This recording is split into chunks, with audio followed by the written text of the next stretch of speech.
চতুর্থটা হচ্ছে বিচার বিভাগের স্বাধীনতা নিশ্চিত করা। কেন আমরা কেবলমাত্র এখনকার পরিস্থিতি বিবেচনা করে ভবিষ্যৎ বাংলাদেশকে তৈরি করতে পারব না। এটা ঠিক যে গত 16 বছরে, বিশেষ করে গত 16 বছরে গোটা বিচার বিভাগকে কলুষিত করে, বিচার বিভাগকে ব্যবহার করে যেভাবে একটি ব্যক্তিতান্ত্রিক স্বৈরতন্ত্র প্রতিষ্ঠিত হয়েছিল তা নিঃসন্দেহে অগ্রহণযোগ্য।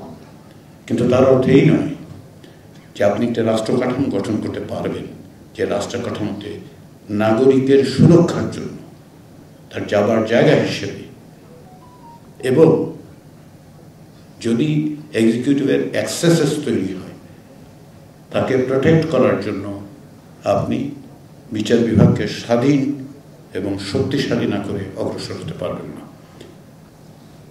বেসিক যদি রাষ্ট্র হিসেবে বিবেচনা করি, আমাদেরকে যে কারণে 3টি অঙ্গের কথা বলা হচ্ছে তার মধ্যে বিচার বিভাগের কথা বলা হচ্ছে এই কারণে যে আপনি যে কোনো জায়গায় যান, একটি প্রকৃত রিপাবলিক আপনি যদি করতে চান,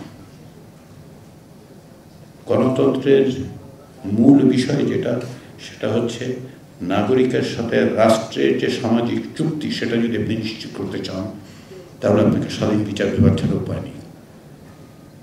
সেই বিচার বিভাগের সাথে কতটা ক্ষমতা থাকবে সেটা নিয়ে প্রশ্ন তুলছেন কেউ কেউ, নিঃসন্দেহে প্রশ্ন তোলাই যায়। কিন্তু বিচার বিভাগের স্বাধীনতা নিশ্চিত না করে, বিচার বিভাগকে নির্বাহী বিভাগের অতিরিক্ত ক্ষমতা প্রয়োগ বন্ধ করার জায়গায় না করে কেবলমাত্র লেজিসলেটিভ বডি এবং এক্সিকিউটিভের উপর নিয়ন্ত্রণ আরোপ করে কোনো অবস্থাতেই আমার মনে হয় না যে একটি গণতান্ত্রিক সমাজ প্রতিষ্ঠা করা দরকার। আমার মাঝে মধ্যে সংশয় হয়, সন্দেহ হয়, সম্ভবত এটাও ঠিক যে একটা রিপাবলিকে আপনি করতে পারবেন না। অতিরঞ্জন শোনাবে, কিন্তু আমি মনে করি দুর্ভাগ্যজনকভাবে বাংলাদেশে এখন একটা রিপাবলিক তৈরির প্রচেষ্টা হচ্ছে। কারণ যেভাবে কাঠামোগুলোকে ধ্বংস করা হয়েছে, প্রথমত স্বাধীনতার পর থেকেই এগুলো ভয়াবহ দুর্বল ছিল, ভঙ্গুর ছিল, ক্ষয়িষ্ণু ছিল।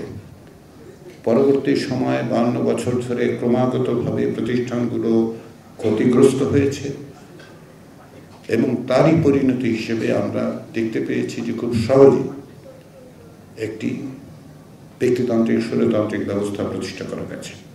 কেউ কেউ প্রশ্ন তোলেন, সঙ্গত কারণে প্রশ্ন তোলেন যে 72-এর সংবিধানে যদি এই হবে তাহলে আগের ক্ষেত্রে 16 বছরের আগে কেন ফ্যাসিবাদী শাসন তৈরি হলো না? তাহলে সম্ভবত 72-এর সংবিধানের মধ্যে সবকিছু উপাদান নেই, অবশ্যই নেই, সবকিছু নেই।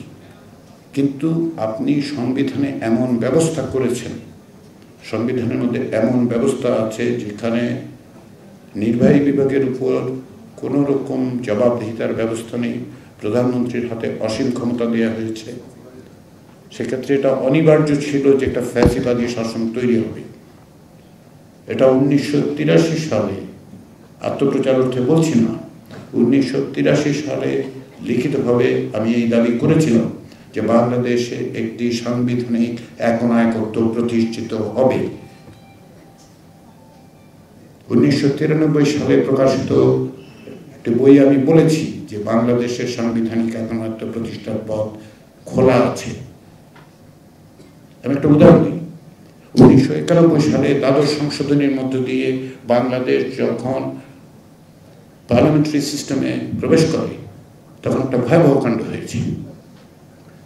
75 সাল থেকে, এবং সেটা 4র্থ সংশোধনীর মধ্য দিয়ে রাষ্ট্রপতির হাতে যে অভাবনীয় ক্ষমতা দেওয়া হয়েছিল, সেই ক্ষমতার প্রত্যেকটা অংশ প্রধানমন্ত্রীর হাতে তুলে দেওয়া হয়েছিল।